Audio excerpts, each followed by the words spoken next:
ಮಾನ್ಯ ಮುಖ್ಯಮಂತ್ರಿಗಳಿಗೆ ಪತ್ರ ಬರ್ದೀವಿ ನೀವು ಕಾರ್ಪಸ್ ಫಂಡ್ ತೊಗೊಂಡು ಹೋಗಿರಿ, ದಯವಿಟ್ಟು ಅದನ್ನು ಮರಳಿ ಕಳಿಸ್ರಿ. 500 ಕೋಟಿ ರೂಪಾಯಿ ಇದ್ದು ಈಗ ಅದು ಬೆಲೆ ಏರಿಕೆಯಿಂದ ಆ ದುಪ್ಪಟ್ಟಾಗ್ಯಾವ ಬೆಲೆಗಳು. ಅದಕ್ಕೆ ನೀವು 1,000 ಕೋಟಿ ರೂಪಾಯಿ ಕಾರ್ಪಸ್ ಫಂಡ್ ಇಟ್ಟರೆ ಅಂತಂದ್ರೆ ಆ ಕಾರ್ಪಸ್ ಫಂಡ್ ನಾವು ಬ್ಯಾಂಕ್ನಲ್ಲಿ ಇಟ್ಟು ಆದರೆ ಬರುವಂಥ ಬಡ್ಡಿಯಲ್ಲಿ ಬಾಗಲಕೋಟೆ ನವನಗರದ ಎಲ್ಲ ಈ ಮೂಲಭೂತ ಸೌಕರ್ಯಗಳನ್ನ ಒದಗಿಸ್ಕೊಳ್ಳಿಕ್ಕೆ ಸಾಧ್ಯತೆ ಇದೆ ಅಂತ ತಿಳ್ಕೊಂಡು ಈ ಸಂದರ್ಭದಲ್ಲಿ ಹೇಳಿಕೆಪಡ್ತೀನಿ. ವೀಕ್ಷಕ ಪ್ರಭುಗಳಿಗೆ ನಮಸ್ಕಾರ. ನಾವಿವತ್ತು ಎ ದಂಡಿಯಾ ಅವರ ಮನೆಯಲ್ಲಿರುವಂಥದ್ದು. ಈಗ ಎ ದಂಡಿಯಾ ಅವರು ಬಾಗಲಕೋಟೆಯ ಕಾಂಗ್ರೆಸ್ನ ಪ್ರಮುಖ ನಾಯಕರಾಗಿದ್ದಂಥವರು, ಹಾಗೆ ಈಗ ಸದ್ಯಕ್ಕೆ ಸಾಮಾಜಿಕ ಚಿಂತಕರಾಗಿದ್ದಾರೆ. ಅಥವಾ ಸಮಾಜದಲ್ಲಿ ಆಗುವಂತಹ ಅನೇಕ ವಿಷಯಗಳ ಕುರಿತು ರಿಯಾಕ್ಟ್ ಮಾಡ್ತಾರೆ, ಹಾಗೆ ಒಂದಿಷ್ಟು ಸಲಹೆ ಸೂಚನೆಗಳನ್ನು ಕೊಡ್ತಾರೆ.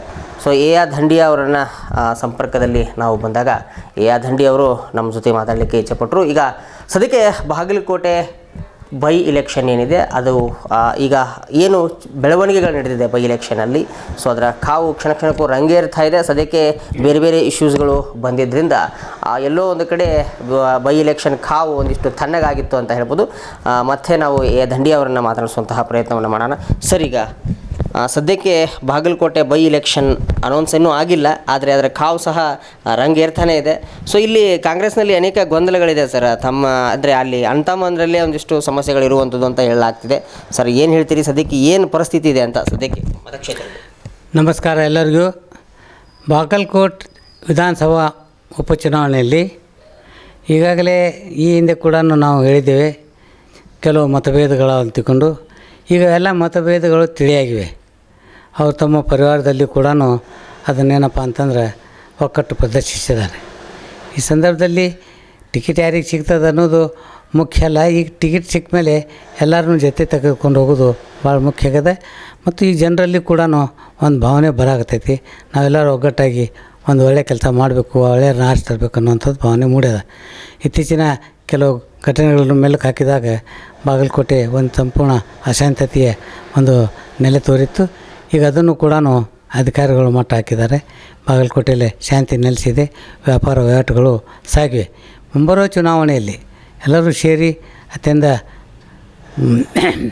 ಇದರಿಂದ ಪ್ರೀತಿ ವಿಶ್ವಾಸದಿಂದ ಹಾಗೂ ಯಾವುದೇ ಥರದ ಗಲಾಟೆಗಳಾಗಲಾರದೆ ಶಾಂತಿ ರೀತಿಯಿಂದ ಚುನಾವಣೆಗಳನ್ನು ಮಾಡಬೇಕು ಅನ್ನೋದು ಇಚ್ಛಾಶಕ್ತಿಯಾಗಿದೆ. ಯಾಕಂದರೆ ಬಾಗಲಕೋಟೆ ಮೊದಲೇ ಮುಳುಗಡೆಯಿಂದ ತತ್ತರಿಸಿ ಹೋಗಿದೆ.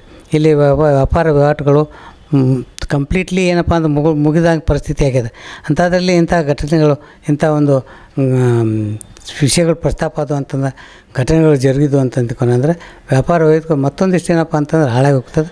ದಿನನಿತ್ಯ ತಮ್ಮ ಉಪಜೀವನಕ್ಕಾಗಿ ದುಡಿಯೋರು ಅವ್ರಿಗೇನಂತಂದ್ರೆ ಆ ಉಪಜೀವನಕ್ಕೂ ತೊಂದರೆ ಆಗಕತ್ತೈತಿ. ಆದ್ದರಿಂದ ನಾವು ಏನಪ್ಪ ಅಂತಂದ್ರೆ ಇದೇನೇ ದಿನಂಪ್ರತಿ ನಾವು ಮಾಡ್ಕೊತ ಹೋದ್ವಿ ಅಂತಂದ್ರೆ ನಮ್ಮಲ್ಲೇ ದುಡ್ಡು ಅದ, ನಾವು ಆರಾಮ್ ತಿನ್ಕೊಂಡು ಕೂಡ್ತೀವಿ. ದಿನ ದುಡ್ಡು ಅನ್ನೋ ಗತಿ ಏನಪ್ಪ ಅಂತಂದು ನಾವು ತಿಳ್ಕೊಬೇಕು. ಅಂಗಡಿಯಲ್ಲಿರುವಂಥ ವಸ್ತುಗಳು ಕೆಡಾಕತ್ತಾವೆ. 3-4 ದಿವಸ ಅಂಗಡಿಗಳು ಬಂದದು ಅಂತಂದ್ರೆ ಕೆಲವು ವಸ್ತುಗಳು, ಕೆಲವು ಪದಾರ್ಥಗಳು ಕೆಡ್ತಾವೆ. ಆದ್ದರಿಂದ ನೀವೆಲ್ಲ ಅಂಶಗಳನ್ನ ನಾವು ಭಾಳ ಗಮನಕ್ಕೆ ತೊಗೋಬೇಕು.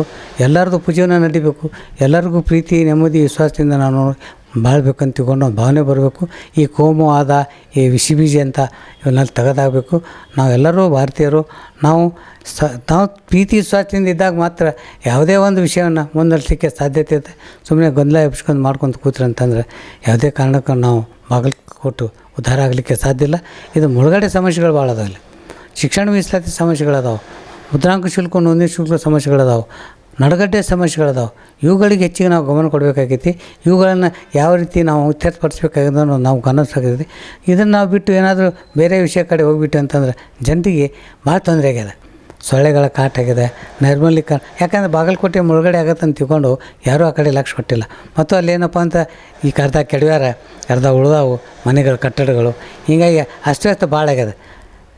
ನೈರ್ಮಲ್ಯೀಕರಣ ಹದಗೆಟ್ಟು ಬಿಟ್ಟದ. ಮತ್ತು ಅಲ್ಲಿ ಮಾಡೋಕ್ಕೆ ಕೆಲಸ ಮಾಡೋಕೆ ಏನೋ ಇದನ್ನ ಅವಕಾಶ ಸಿಗ್ತಿಲ್ಲ ಯಾರಿಗೂ. ನಗರಸಭೆ ಇಲ್ಲೇ ಅದ, ಕೆಲಸ ಮಾಡೋದು ಅಲ್ಲದ. BTDಕ್ಕೆ ಇದು ನವನರ್ಗದ. BTD ನವನರ್ಗ ಇಷ್ಟು ಅತಂತ್ರ ಪರಿಸ್ಥಿತಿ ಅದ. ಇದು ಎಲ್ಲಿವರೆಗೆ ಮುನ್ಸಿಪಾಲ್ಟಿಗೆ ಹ್ಯಾಂಡ್ ಓವರ್ ಆಗೋದಿಲ್ಲ BTDಯಿಂದ. ನವನಗರ ಅಲ್ಲಿವರೆ ನವನಗರದವ್ರು ಮಾಡೋಕೆ ಇದು ನಗರಸಭೆಯವರು ಇದನ್ನು ಕೈಗೆತ್ಕೊಳ್ಳೋಕ್ಕೆ ಸಾಧ್ಯತೆ ಇಲ್ಲ.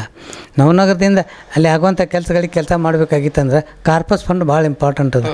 ಕಾರ್ಪಸ್ ಫಂಡ್ ಈವರೆಗೂ ಬಂದಿಲ್ಲ. ನಾವು ಅದೇ ಈ ಬರೋ ಮುಂಗಡ ಪತ್ರದ ಸಂದರ್ಭದಲ್ಲಿ ನಾವು ಈಗಾಗಲೇ ಮಾನ್ಯ ಮುಖ್ಯಮಂತ್ರಿಗಳಿಗೆ ಪತ್ರ ಬರೆದಿವಿ. ನೀವು ಕಾರ್ಪಸ್ ಫಂಡ್ ತೊಗೊಂಡು ಹೋಗಿರಿ, ದಯವಿಟ್ಟು ಅದನ್ನು ಮರಳಿ ಕಳಿಸ್ರಿ. 500 ಕೋಟಿ ರೂಪಾಯಿ ಇದ್ದು ಈಗ ಅದು ಬೆಲೆ ಏರಿಕೆಯಿಂದ ಆ ದುಪ್ಪಟ್ಟಾಗ್ಯಾವ ಬೆಲೆಗಳು.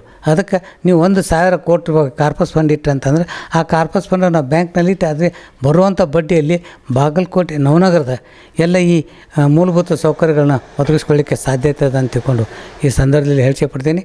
ಯಾರೇ ಆರಿಸಿ ಬರಲಿ, ಅತ್ಯಂತ ಶಾಂತಿ ರೀತಿಯಿಂದ ನೆಮ್ಮದಿಯಿಂದ ಈ ಚುನಾವಣೆ ಮಾಡೋಣ, ಯಾವುದಕ್ಕೂ ಘಟನೆಗೆ ಅವಕಾಶ ಮಾಡಿಕೊಡೋದು ಅಂತ ನಾನು ಕೇಳ್ತೀನಿ. ಸಾಹೇಬ್ರ, ಈಗ ಕಾರ್ಪಸ್ ಫಂಡ್ ಅಂತ ತಾವು ಹೇಳಿದ್ರಿ. ಈ ಕಾರ್ಪಸ್ ಫಂಡ್ ಬಗ್ಗೆ ಒಂದಿಷ್ಟು ವ್ಯಕ್ತಿಗಳನ್ನ ನಾವು ಕೇಳಿದಾಗ ಆ ಕಾರ್ಪಸ್ ಫಂಡನ್ನು ಇವರು ಉಪಯೋಗಿಸಲಿಲ್ಲ, ಹಂಗಾಗಿ ತೆಗೆದುಕೊಂಡ್ಬಿಟ್ರು ಅನ್ನುವಂಥ ಮಾತುಗಳನ್ನ ಹೇಳ್ತಾರೆ. ಏನಂತ್ರಿ ಇದು? ಸ್ವಲ್ಪ ಜನರಿಗೆ ತಿಳಿಸಿ ಹೇಳ್ರಿ ಇದ್ರ ಬಗ್ಗೆ. ಕಾರ್ಪಸ್ ಫಂಡು ಪ್ರತಿ ತಿಂಗಳ ಉಪಯೋಗ ಮಾಡ್ಕೊಂಡಿದ್ದಾರೆ. ಕಾರ್ಪಸ್ ಫಂಡ್ ಎದಕ್ಕೆ ಉಪಯೋಗ ಮಾಡ್ಕೊಂಡಾದ್ರೆ ಅಂದರೆ ಇದು ನವನಗರದಲ್ಲಿ ಮೂಲಭೂತ ಸೌಕರ್ಯದಿಂದ ಕುಡಿಯುವ ನೀರು, ಬೀದಿ ದೀಪಗಳು, ಸ್ವಚ್ಛತೆ ಬಗ್ಗೆ ಹಾಗೂ ಇನ್ನಿತರ ಸಣ್ಣ ಪುಟ್ಟ ದುರಸ್ತಿ ಕಾರ್ಯಗಳಿಗೆ ಉಪಯೋಗ ಮಾಡ್ತಿದ್ರು. ಅದು ಆ ಬರುವಂಥ ಬಡ್ಡಿಯಲ್ಲಿ ನೀವು ಬೇಕಾದರೆ ಮಾಹಿತಿ ಹಾಕಿದೋಗಿ ಕೇಳ್ಬೋದು. ಚೀಫ್ ಇಂಜಿನಿಯರ್ಗಾಗಲಿ ಅಥವಾ ಇಂಜಿನಿಯರ್ಸ್ಗಳಿಗೆ ಕೇಳ್ಬೋದು, ಕಾರ್ಪಸ್ ಫಂಡಿಂದ ಏನೇನು ಉಪಯೋಗ ಮಾಡಿರಿ ನೀವು ಅಂತೆ. ಸುಮ್ಮನೆ ನಾವು ಕಾರ್ಪಸ್ ಫಂಡ್ ಇತ್ತು ಉಳಿದಿತ್ತು ತೊಗೊಂಡೋಗಿ ಇದು ಹೇಳ್ಬಾರ್ದು. ಇದು ನಮಗೆ ಭಾಳ ಕೋಪ ತರಿಸ್ತದೆ. ಯಾಕಂದ್ರೆ ತಪ್ಪು ಸಂದೇಶ ಕೊಡಬೇಡ್ರಿ. ಒಯ್ದಿರಿ ನೀವು ಯಾಕೆ ಒಯ್ದಿರಿ ನಮ್ಗೆ ಗೊತ್ತದ. ಅದು ಒಂದು ಸದುದ್ದೇಶಕ್ಕೆ ಒಯ್ದಿರಿ, ಅದಕ್ಕೆ ನಾವು ಸ್ವಾಗತಿಸ್ತೀವಿ. ಆದರೆ ಈ ರೀತಿ ತಪ್ಪು ಕಲ್ಪನೆ ಕೊಡಬೇಡ್ರಿ ಮತ್ತು ಅದನ್ನು ಕಾರ್ಪಸ್ ಫಂಡ್ ಮರಳಿ ಕೊಡ್ರಿ. ನೀವು ಬೆಂಗಳೂರೊಳಗೆ ಒಂದು ಅಂತರ ಮಾರ್ಗ ಮಾಡಕತ್ತೀರಿ. ನಾವು ಅಲ್ಲೇ ಬೆಂಗಳೂರಲ್ಲೇ ಇದು ಏನಪ್ಪ ಜನದಟ್ಟಣೆ ಹೆಚ್ಚಾಗಿದ್ದರಿಂದ ಕಾರ್ಗಳಿಗಾಗಿ ಒಂದು ವಿಶೇಷವಾಗಿ ಒಂದು ಅಂತರ ಮಾರ್ಗ ಮಾಡಕತ್ತೀರಿ. ಅದಕ್ಕೆ 50,000 ರೂಪಾಯಿ 50,000 ಕೋಟಿ ರೂಪಾಯಿ ಖರ್ಚು ಮಾಡೋಕ್ಕೆ ತಯಾರಾಗಿರಿ. ನೀವು ಇದಕ್ಕೆ 1,000 ರೂಪಾಯಿ ಕೊಡೋಕೆ ಯಾಕೆ ಒಲ್ಲಂತೀರಿ? ಅನಾವಶ್ಯಕವಾಗಿ ಅದನ್ನು ತೊಗೊಳಕತ್ತೀರ. ಏನು ಬೆಂಗಳೂರಿನ ಅಂತ ಇದ್ರ ಪರಿಸ್ಥಿತಿ ಹೋಗಿಲ್ಲ. ಆದರೆ ಇಂಥವೆಲ್ಲ ಮಾಡೋದಕ್ಕಿಂತ ಮೊದಲು ಇದು ಸಣ್ಣ ಪುಟ್ಟ ಏನದ ಇದನ್ನು ಲಕ್ಷ್ಯ ಕೊಡ್ರಿ. ಇಲ್ಲಿ ಜನರು ಸಫರ್ ಆಗಕತ್ಯಾರ.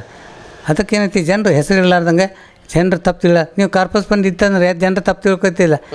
ಈ ಗುತ್ತಿಗೆದಾರಿಗೆ ನಂಬಲ್ಲಿ ದುಡ್ಡಿಲ್ಲ. ಮೊನ್ನೆ ನಾನು BTD ಚೀಫ್ ಇಂಜಿನಿಯರ್ ಭೇಟಿ ಆಗಕ್ಕೆ ಹೋದಾಗ ಸುಮಾರು ಒಂದು 25-30 ಅಲ್ಲಿ ಗುತ್ತಿಗೆದಾರ ಕೆಲಸ ಮಾಡುವಂಥ ಅಲ್ಲಿ ಎಂಪ್ಲಾಯೀಸ್ ಇದ್ದರು. ನಾ ಕೇಳಿದೆ, ಯಾಕ್ರಮ್ಮ ನೀವು ಪರಿಚಯ ಇದ್ರು? ಕೇಳಿದೆ, ಇಲ್ಲರಿ ನಮಗೆ ಸ್ವಲ್ಪ 3-4 ತಿಂಗಳಿಂದ ನಮಗೆ ಸಂಬಳ ಸಿಕ್ಕಿಲ್ಲ. ಅವ್ರು ಕೊಡೋದು 12-13 ಸಾವಿರ ರೂಪಾಯಿ ಕೊಡ್ತಾರೆ. ಗುತ್ತಿಗೆ ತೊಗೊಂಡವ್ರು ಇವ್ರಿಗೆ ಗುತ್ತಿಗೆ ಮೇಲೆ ತೊಗೋತಾರೆ. 2 ಕಡೆ ಆಗತ್ತದು. ಮೊದಲು ನಾನೊಬ್ಬ ಗುತ್ತಿಗೆ ತೊಗೋತೇನೆ, ನಾನು ಅವರಿಗೆ ಲೇಬರ್ ಸಪ್ಲೈ ಮಾಡ್ತೀನಿ. ಅದು ಡ್ರೈವರ್ ಇರ್ಬೋದು, ಅದು ಕಾಂಪಿಟೇಟಿವ್ DTP ಮಾಡೋರು ಇರ್ಬೋದು, ಅಥವಾ ಇನ್ನಿತರ ಪ್ಯೂನ್ಸ್ ಇರ್ಬೋದು. ಈ ಜನರಿಗೆ ಅವ್ರು ಗುತ್ತಿಗೆದಾರಗಳಿಂದ ನಾವು ಲೇಬರ್ ಅಂತ ಕಳಿಸ್ಕೊಡ್ತೀವಿ ರೀ. ಅವ್ರು ದುಡಿಸ್ಕೊತಾರೆ. ನಾ ಗುತ್ತಿಗೆದಾರ ಏನು ಮಾಡ್ತೀನಿ, ಅವ್ರಿಗೆ ಸಂಬಳ ಕೊಡ್ತೀನಿ. ನನಗೆ BTD ಸಂಬಳ ಗುತ್ತಿಗೆ ಕೊಡ್ತಾರೆ. ಹೀಗಾಗಿ ಏನಪ್ಪ ಅಂತಂದ್ರೆ ಇವರು BTD ಗುತ್ತಿಗೆದಾರ ಕೊಟ್ಟಿಲ್ಲ, ಗುತ್ತಿಗೆದಾರ ತನ್ನಲ್ಲಿ ಕೆಲಸ ಮಾಡೋನಿಗೆ ಕೊಟ್ಟಿಲ್ಲ. 3-4 ತಿಂಗಳ ಅದು ಇದೇ ಪರಿಸ್ಥಿತಿ, ಅತಂತ್ರ ಪರಿಸ್ಥಿತಿ ಆಗಿದ್ದರಿಂದ ನಾನು ರಿಕ್ವೆಸ್ಟ್ ಮಾಡ್ಕೊಂಡು ಅವರಿಗೆ ಹಬ್ಬ ಬರಾಕತ್ತೇವು. ಅವ್ರ ಮನೆ ಏನೋ ಹಬ್ಬನೋ, ಮನೆ ಬಾಡಿಗೆ ಏನೋ, ಮಕ್ಕಳ ಶಿಕ್ಷಣ, ಆರೋಗ್ಯ ಏನೋ, ಲಗ್ನ ಮುಂಜಿ ಅದಾವು. ಇಂಥಕ್ಕೆ ಏನು ಮಾಡಬೇಕು ಅವ್ರು ದಯವಿಟ್ಟು ತಾವು ಅದನ್ನು ಅವ್ರ ಗುತ್ತಿಗೆದಾರಿಗೆ ಹೇಳಿ ಅವರು ದುಡ್ಡು ಕೊಡಿಸ್ರಿ ಅಂತ ತಿಳ್ಕೊಂಡು ನಾನು ಅವರಿಗೆ ರಿಕ್ವೆಸ್ಟ್ ಮಾಡ್ಕೊಂಡೆ. ಅದೇ ಗುತ್ತಿಗೆದಾರ ಕರೆಸಿ ನೀವೇನಾದ್ರು ಮಾಡ್ರಪ್ಪ, ಮೊದಲು ಅವ್ರಿಗೆ ಸಂಬಳ ಕೊಡ್ರಿ. ನೀವು ದೊಡ್ಡವ್ರಿದ್ದೀರಿ, ನಿಮ್ಗೆ ನಡೀತೈತಿ. ಆ ಬಡ್ರು ಅದಾರ ಅವ್ರಿಗೆ ಎಲ್ಲಿ ಹೋಗ್ಬೇಕು ಪಾಪ ಕೊಡ್ರಿ ಅಂದಾಗ ಅವ್ರು ಸಂಬಳ ಕೊಟ್ರು ಅಂತ ತಿಳ್ಕೊಂಡು ನಾನು ತಿಳಿದು ಬಂದದ್ದು. ನಮ್ಮ ಪ್ರಯತ್ನ ಇದು. ಮತ್ತು ಅದನ್ನು ನಾವು ಕಾರ್ಪಸ್ ಫಂಡು ಉಪಯೋಗ ಮಾಡೋದಿಲ್ಲ ಅಂತ ತಿಳ್ಕೊಂಡು ತೊಗೊಂಡು ಹೋಗ್ಯಾರ ಅಂತ ತಿಳ್ಕೊಂಡು ಅನ್ನೋದು ತಪ್ಪು. ಕಾರ್ಪಸ್ ಫಂಡ್ ಉಪಯೋಗ ಆಗತ್ತೆ. ಉಪಯೋಗ ಆಗಲಿಕ್ಕೆ ಒಂದು 2 ದಿವಸ ಬಂದು ಹಾಕಿದ್ದು ಎಲ್ಲನೂ. ಕುಡಿಯೋ ನೀರು ಬಂದು ಹಾಕಿತ್ತು, ಈ ಇದು ನೈರ್ಮಲ್ಯಕರಣ ಬಂದು ಹಾಕಿತ್ತು, ಇದೇ ರೀತಿ ವಿದ್ಯುತ್ ದೀಪಗಳು ಬಂದು ಹಾಕಿದ್ದು, ಎಲ್ಲ ಬಂದು ಹಾಕಿದ್ದು.